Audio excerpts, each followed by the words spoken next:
ඒ බොහෝ දේවල් වලට බලපානවා.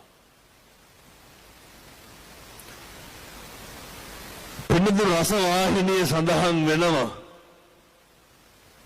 උත්තර පබ්බත විහාරේ මම මේ දේශනා කරන්නේ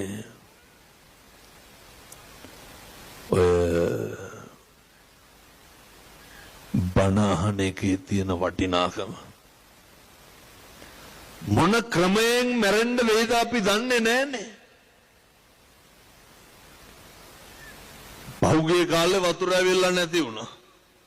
කවුද දන්නේ තව මොකක් වෙයිද කියලා. කර්මය බලවත් වුණාම පින්නතුනි වෙන්නේ මොකද්ද කියලා හිතා ගන්න බෑ. එතකොට දැන් සූදානම් වෙන්න ඕනේ.